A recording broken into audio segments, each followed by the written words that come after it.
നമസ്കാരം, എല്ലാവർക്കും വീഡിയോയിലേക്ക് സ്വാഗതം.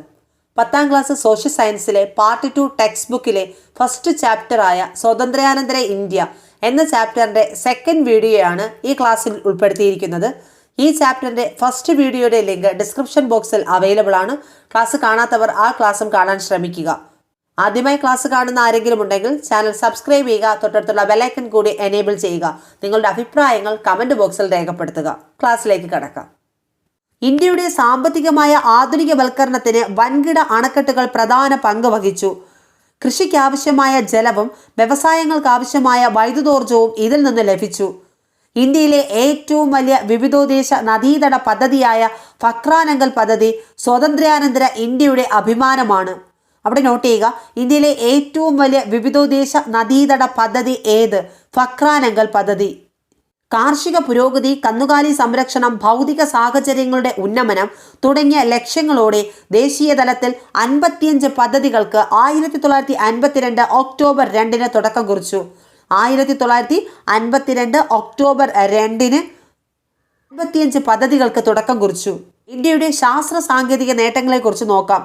സ്വാതന്ത്ര്യാനന്തര ഇന്ത്യ ശാസ്ത്ര സാങ്കേതിക രംഗങ്ങളിൽ ശ്രദ്ധേയമായ പുരോഗതി കൈവരിച്ചു. ഇന്ത്യയുടെ കാർഷിക പുരോഗതിക്കും വ്യാവസായികവൽക്കരണത്തിനും സാങ്കേതിക വിദഗ്ധർക്കും ഒരു പ്രധാന പങ്കുണ്ട്. ആധുനിക ശാസ്ത്രത്തിന്റെ ആരാധകനായിരുന്ന നെഹ്റുവിന്റെ നേതൃത്വത്തിൽ ശാസ്ത്ര സാങ്കേതിക രംഗങ്ങളിൽ ഇന്ത്യ അത്ഭുതപൂർവമായ നേട്ടങ്ങൾ കൈവരിച്ചു. നിരവധി ഗവേഷണ സ്ഥാപനങ്ങൾ നിലവിൽ വന്നു. അവയിൽ ചിലത് ശാസ്ത്ര വ്യാവസായിക ഗവേഷണ സമിതി നിലവിൽ വന്നു. ഇന്ത്യൻ കാർഷിക ഗവേഷണ സമിതി നിലവിൽ വന്നു. ഇന്ത്യൻ മെഡിക്കൽ ഗവേഷണ സമിതി നിലവിൽ വന്നു. ശാസ്ത്ര വ്യാവസായിക ഗവേഷണ സമിതിയുടെ പദ്ധതികൾക്ക് നേതൃത്വം നൽകിയത് ഹോമി ജഹാംഗീർ ഭാഭയും SN ഭട്നഗറുമായിരുന്നു. ശാസ്ത്ര വ്യാവസായിക ഗവേഷണ സമിതിയുടെ പദ്ധതികൾക്ക് നേതൃത്വം നൽകിയവരാണ് ഹോമി ജഹാംഗീർ ഭാഭ, SN ഭട്നഗർ. ഹോമി ജഹാംഗീർ ഭാഭ നേതൃത്വം നൽകിയ ശാസ്ത്ര സ്ഥാപനങ്ങളാണ് Tata institute of fundamental research, Indian ആണവോർജ കമ്മീഷൻ. ഇന്ത്യൻ ആണവോർജ കമ്മീഷനും ടാറ്റ ഇൻസ്റ്റിറ്റ്യൂട്ട് ഓഫ് ഫണ്ടമെന്റൽ റിസർച്ചിനും നേതൃത്വം കൊടുത്ത വ്യക്തിയാണ് ഹോമി ജഹാംഗീർ ഭാഭ. ലോകോത്തര നിലവാരമുള്ള നിരവധി എഞ്ചിനീയറിംഗ് വിദ്യാലയങ്ങൾ അക്കാലത്ത് സ്ഥാപിതമായി. 5 ഇന്ത്യൻ ഇൻസ്റ്റിറ്റ്യൂട്ട് ഓഫ് ടെക്നോളജി 1954 1964 ഇടയ്ക്ക് സ്ഥാപിക്കുകയുണ്ടായി. മെഡിക്കൽ വിദ്യാഭ്യാസം, ബയോമെഡിക്കൽ എഞ്ചിനീയറിംഗ്, ജനിതക ശാസ്ത്രം, ജൈവ സാങ്കേതിക വിദ്യ, ആരോഗ്യം, ഗതാഗതം, സമുദ്ര ഗവേഷണം, വിവരസാങ്കേതിക വിദ്യ, ആണവോർജം എന്നീ മേഖലകളിൽ വൻ നേട്ടം ഇന്ത്യ കൈവരിച്ചു. നെക്സ്റ്റ്, ഇന്ത്യയും ബഹിരാകാശ ഗവേഷണവും. 1962 ജവഹർലാൽ നെഹ്റുവിൻ്റെയും ശാസ്ത്രജ്ഞനായ വിക്രം സാരാഭായിയുടെയും ശ്രമഫലമായി ഇന്ത്യൻ ദേശീയ ബഹിരാകാശ ഗവേഷണ സമിതി രൂപീകൃതമായി. 1969 ഇന്ത്യൻ ബഹിരാകാശ ഗവേഷണ സംഘടനയുടെ രൂപീകരണത്തോടെ ഇന്ത്യൻ ബഹിരാകാശ ഗവേഷണത്തിന്റെ നേതൃത്വം ഇതിന്റെ കീഴിലായി. ISRO രൂപീകരിച്ച വർഷം 1969. ഇന്ത്യയിലെ ആദ്യത്തെ റോക്കറ്റ് വിക്ഷേപണ കേന്ദ്രം ആരംഭിച്ചത് തിരുവനന്തപുരത്തിനടുത്തുള്ള തുമ്പയിലാണ്. ഇന്ത്യൻ ബഹിരാകാശ ഗവേഷകരുടെ കൂട്ടായ പരിശ്രമങ്ങളുടെ ഫലമായി 1975 ആര്യഭട്ട എന്ന ഉപഗ്രഹം വിജയകരമായി വിക്ഷേപിച്ചു. ആര്യഭട്ട വിക്ഷേപിച്ച വർഷം 1975. ഉപഗ്രഹങ്ങൾ വികസിപ്പിച്ചെടുക്കുന്നതിന് ഏതാനും ഏജൻസികൾ നിലവിൽ വന്നു. അവയാണ് national remote sensing agency, physical research laboratory. ഉപഗ്രഹങ്ങൾ വികസിപ്പിച്ചെടുക്കുന്നതിന് നിലവിൽ വന്ന ഏജൻസികളാണ് national remote sensing agency, physical research laboratory. Missile സാങ്കേതിക വിദ്യയിലും ഇന്ത്യ പുരോഗതി കൈവരിച്ചു. ഇന്ത്യ വികസിപ്പിച്ചെടുത്ത മിസൈലുകളാണ് അഗ്നി, പൃഥ്വി തുടങ്ങിയവ. Doctor Raja Ramanna, doctor APJ Abdul Kalam എന്നിവർ ആണവരംഗത്ത് പരീക്ഷണങ്ങൾക്ക് നേതൃത്വം നൽകി. ഇന്ത്യയുടെ ആദ്യത്തെ ചന്ദ്രപരീക്ഷണ ദൗത്യമായ ചന്ദ്രയാന് 2008 ഒക്ടോബറിൽ തുടക്കം കുറിച്ചു. ചന്ദ്രപരിവേഷണ ദൗത്യമായ ചന്ദ്രയാൻ തുടക്കം കുറിച്ച വർഷം 2008 October. America, Russia, European space agency, China, Japan എന്നിവയ്ക്ക് ശേഷം ചന്ദ്രന്റെ ഭ്രമണപഥത്തിൽ സ്വന്തം പേടകമെത്തിക്കുന്ന രാജ്യമായും ഇന്ത്യ മാറി. ഇന്ത്യൻ ബഹിരാകാശ വകുപ്പിന്റെ ചൊവ്വാ ദൗത്യത്തിന്റെ പേരാണ് മംഗൾയാൻ. ഇന്ത്യൻ ബഹിരാകാശ വകുപ്പിന്റെ ചൊവ്വാ ദൗത്യത്തിന്റെ പേരാണ് മംഗൾയാൻ. നെക്സ്റ്റ്, വിക്രം സാരാഭായിയെ കുറിച്ച് നോക്കാം. ആണവശാസ്ത്ര മേഖലയിലും ബഹിരാകാശ മേഖലയിലും ഒരുപോലെ സംഭാവനകൾ നൽകിയ ശാസ്ത്രജ്ഞനാണ് വിക്രം സാരാഭായ്. ആണവശാസ്ത്ര മേഖലയിലും ബഹിരാകാശ മേഖലയിലും ഒരുപോലെ സംഭാവനകൾ നൽകിയ ശാസ്ത്രജ്ഞനാണ് വിക്രം സാരാഭായ്.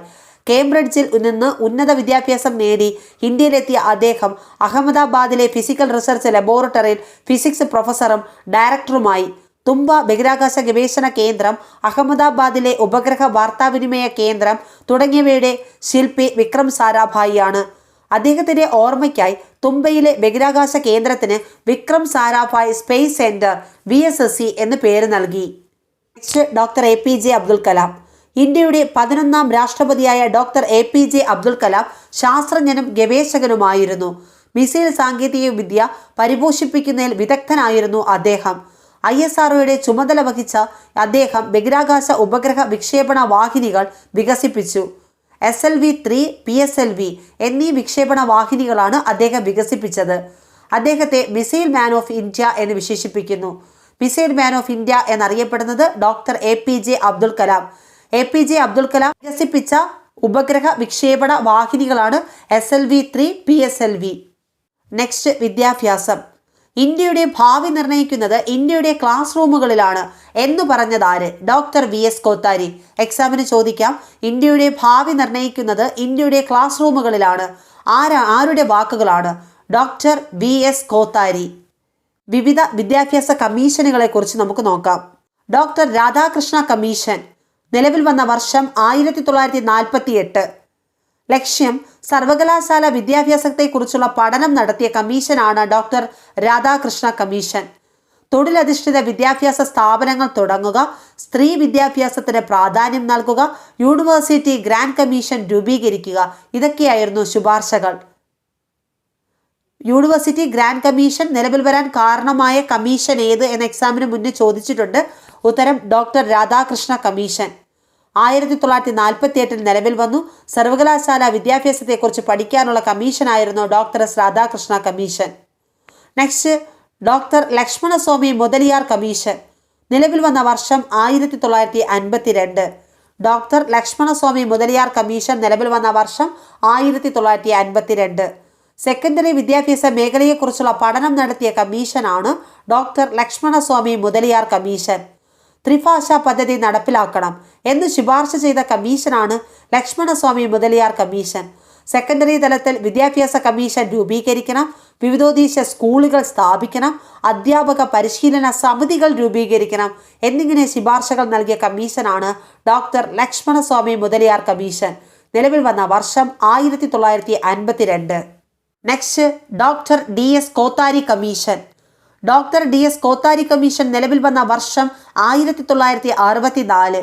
വിദ്യാഭ്യാസത്തിന്റെ ദേശീയ മാതൃകയെ പറ്റിയുള്ള നിർദ്ദേശം നൽകിയ കമ്മീഷനാണ് ഡോക്ടർ DS കോത്താരി കമ്മീഷൻ. 1964. 10, +2, +3 മാതൃകയിൽ വിദ്യാഭ്യാസം നടപ്പിലാക്കണം എന്ന് ശുപാർശ ചെയ്ത കമ്മീഷനാണ് ഡോക്ടർ DS കോത്താരി. 10, +2, +3 മാതൃകയിൽ വിദ്യാഭ്യാസം നടപ്പിലാക്കണം എന്ന് ശുപാർശ ചെയ്ത കമ്മീഷനാണ് ഡോക്ടർ DS കോത്താരി. സെക്കൻഡറി തലത്തിൽ തൊഴിലധിഷ്ഠിത വിദ്യാഭ്യാസം നടപ്പിലാക്കണം എന്നും ശുപാർശ ചെയ്തു. മൂല്യ വിദ്യാഭ്യാസത്തിന് ഊന്നൽ നൽകണം എന്ന് ശുപാർശ ചെയ്ത കമ്മീഷനാണ് ഡോക്ടർ DS കോത്താരി കമ്മീഷൻ. മൂല്യ വിദ്യാഭ്യാസത്തിന് ഊന്നൽ നൽകണം എന്ന് ശുപാർശ ചെയ്ത commission doctor DS Kothari commission. 1986 ദേശീയ വിദ്യാഭ്യാസ നയം രൂപീകരിച്ചു. ദേശീയ വിദ്യാഭ്യാസ നയം രൂപീകരിച്ച വർഷം 1986. 1986 ദേശീയ വിദ്യാഭ്യാസ നയത്തിന്റെ പ്രധാന നിർദ്ദേശങ്ങൾ: 1. പ്രാഥമിക വിദ്യാഭ്യാസത്തിനും തുടർ വിദ്യാഭ്യാസത്തിനും പ്രാധാന്യം നൽകണം. 2. പ്രൈമറി തലത്തിൽ വിദ്യാഭ്യാസം സാർവത്രികമാക്കാനും സ്കൂളുകളിലെ ഭൗതിക സൗകര്യങ്ങൾ മെച്ചപ്പെടുത്താനും ഓപ്പറേഷൻ ബ്ലാക്ക് ബോർഡ് പദ്ധതി നടപ്പിലാക്കണം. 3. ഓരോ ജില്ലയിലും നവോദയ വിദ്യാലയങ്ങൾ സ്ഥാപിക്കണം. 4. പെൺകുട്ടികളുടെ വിദ്യാഭ്യാസത്തിന് പ്രോത്സാഹനം നൽകണം. ഇതൊക്കെയാണ് 1986 ദേശീയ വിദ്യാഭ്യാസ നയത്തിന്റെ പ്രധാന നിർദ്ദേശങ്ങൾ. ഓപ്പറേഷൻ ബ്ലാക്ക് ബോർഡ് നിലവിൽ വന്ന വർഷം ചോദിക്കാം, 1986. നെക്സ്റ്റ്, സ്വതന്ത്ര ഇന്ത്യയുടെ ആദ്യത്തെ വിദ്യാഭ്യാസ മന്ത്രിയാണ് മൗലാന അബ്ദുൽ കലാം ആസാദ്. സ്വതന്ത്ര ഇന്ത്യയുടെ വിദ്യാഭ്യാസ നയം രൂപപ്പെടുത്തുന്നതിൽ അദ്ദേഹം സുപ്രധാന പങ്ക് വഹിച്ചു. അദ്ദേഹത്തിന്റെ ജന്മദിനമായ നവംബർ 11 ദേശീയ വിദ്യാഭ്യാസ ദിനമായി ആചരിക്കുന്നു. ദേശീയ വിദ്യാഭ്യാസ ദിനം എന്നാണ് നവംബർ 11. ആരുടെ ജന്മദിനമാണ് ദേശീയ വിദ്യാഭ്യാസ ദിനമായി ആചരിക്കുന്നത്? മൗലാന അബ്ദുൽ കലാം ആസാദ്. അദ്ദേഹം രചിച്ച ശ്രദ്ധേയമായ ഗ്രന്ഥമാണ് India wins freedom. India wins freedom ആരുടെ ബുക്കാണ്? മൗലാന അബ്ദുൽ കലാം ആസാദ്. 2009 ഇന്ത്യ ഗവൺമെന്റ് വിദ്യാഭ്യാസം മൗലിക അവകാശമാക്കിക്കൊണ്ട് നിയമം പാസാക്കി. നോട്ട് ചെയ്യണം, 2009 ഇന്ത്യ ഗവൺമെന്റ് വിദ്യാഭ്യാസം മൗലിക അവകാശമാക്കിക്കൊണ്ട് നിയമം പാസാക്കി. നിയമം പാസാക്കിയ വർഷമാണ് 2009. കേന്ദ്ര ഗവൺമെന്റ് ആവിഷ്കരിച്ചിട്ടുള്ള സർവശിക്ഷ അഭിയാൻ, രാഷ്ട്രീയ മാധ്യമിക് ശിക്ഷ അഭിയാൻ തുടങ്ങിയവയെ സംയോജിപ്പിച്ച് 2018 മുതൽ സമഗ്ര ശിക്ഷ അഭിയാൻ പദ്ധതി രാജ്യത്ത് നടപ്പിലാക്കി. സമഗ്ര ശിക്ഷ അഭിയാൻ പദ്ധതി നടപ്പിലാക്കിയ വർഷം 2018.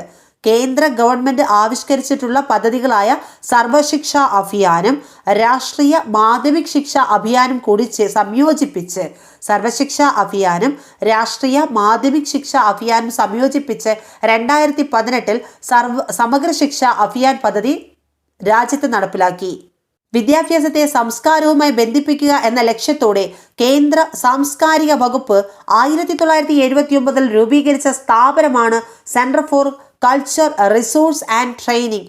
Centre for culture resource and training രൂപീകരിച്ച വർഷം 1979. ആസ്ഥാനം ന്യൂഡൽഹി. അധ്യാപകർക്കും കുട്ടികൾക്കുമായി സാംസ്കാരിക വിനിമയത്തിനുള്ള വിവിധ പരിപാടികൾ സംഘടിപ്പിക്കുക എന്നതാണ് ഇതിൻ്റെ ലക്ഷ്യം. Next, Sangeet Natak academy. The national academy of dance, drama and music എന്നതാണ് ഇത് മുൻപ് അറിയപ്പെട്ടിരുന്നത്.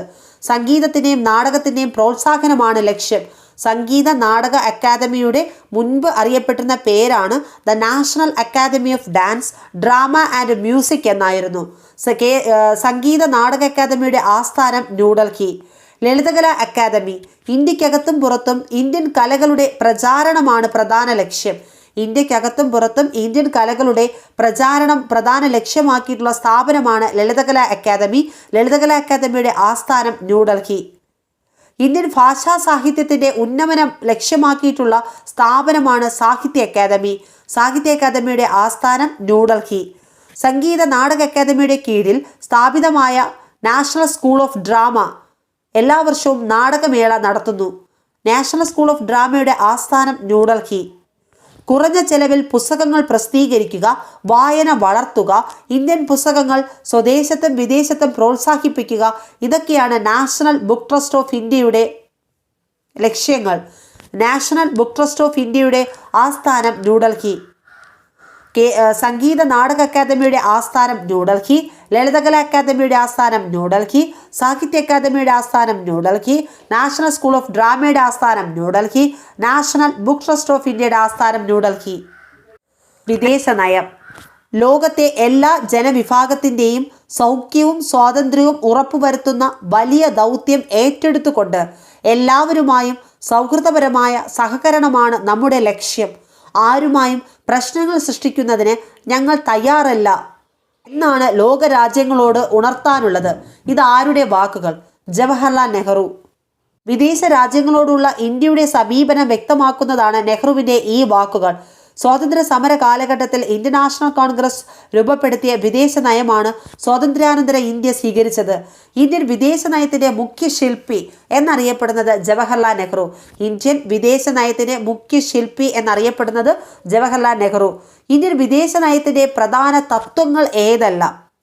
ഫസ്റ്റ്, സാമ്രാജ്യത്വത്തോടും കൊളോണിയൻ വ്യവസ്ഥയോടുമുള്ള എതിർപ്പ്. 1. സാമ്രാജ്യത്വത്തോടും കൊളോണിയൻ വ്യവസ്ഥയോടുമുള്ള എതിർപ്പ്. 2. വംശീയവാദത്തോടുള്ള വിദ്വേഷം. 3. ഐക്യരാഷ്ട്രസഭയിലുള്ള വിശ്വാസം. 4. സമാധാനപരമായ സഹവർത്തിത്വം. 5. പഞ്ചശീല തത്വങ്ങൾ.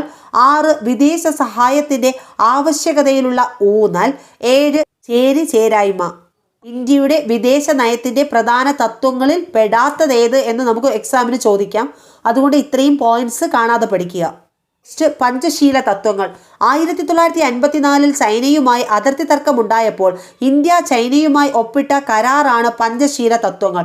പഞ്ചശീല തത്വങ്ങൾ വർഷം 1954 ഇന്ത്യ ചൈനയുമായി ഒപ്പിട്ട കരാറാണ്. ജവഹർലാൽ നെഹ്റുവും ചൈനീസ് പ്രധാനമന്ത്രി ചൗ ലായുമായിരുന്നു സംയുക്ത പ്രസ്താവനയിൽ ഒപ്പുവെച്ചത്. ചൈനയുമായി ഒപ്പിട്ട കരാറാണ് പഞ്ചശീലമെങ്കിലും എല്ലാ രാജ്യങ്ങളോടുമുള്ള ഇന്ത്യയുടെ സമീപനം അതുതന്നെയായിരുന്നു. പഞ്ചശീല തത്വങ്ങൾ ഏതൊക്കെയാണെന്ന് നോക്കാം. രാജ്യത്തിന്റെ അതിർത്തിയിലും പരമാധികാരവും പരസ്പരം അംഗീകരിക്കുക. രാജ്യത്തിന്റെ അതിർത്തിയും പരമാധികാരവും പരസ്പരം അംഗീകരിക്കുക. പരസ്പരം ആക്രമിക്കാതിരിക്കുക. ആഭ്യന്തര കാര്യങ്ങളിൽ പരസ്പരം ഇടപെടാതിരിക്കുക. സമത്വവും പരസ്പര സഹായവും പുലർത്തുക. സമാധാനപരമായ സഹവർത്തിത്വം പാലിക്കുക. ഇത്രയും കാര്യങ്ങളാണ് ഈ വീഡിയോ ക്ലാസ്സിൽ ഉൾപ്പെടുത്തിയിരിക്കുന്നത്. ഇതോടെ സ്വാതന്ത്ര്യാനന്തര ഇന്ത്യ എന്ന് പറയുന്ന ഈ ചാപ്റ്റർ കംപ്ലീറ്റ് ആയിട്ടുണ്ട്. ക്ലാസ്സുകൾ ഇഷ്ടമാകുന്നുവെങ്കിൽ ചാനൽ സബ്സ്ക്രൈബ് ചെയ്യുക. നിങ്ങളുടെ അഭിപ്രായങ്ങൾ കമൻറ്റ് ബോക്സിൽ രേഖപ്പെടുത്തുക. വീണ്ടും മറ്റൊരു ടോപ്പിക്കുമായി അടുത്ത ക്ലാസ്സിൽ കാണും വരെ take care and bye bye.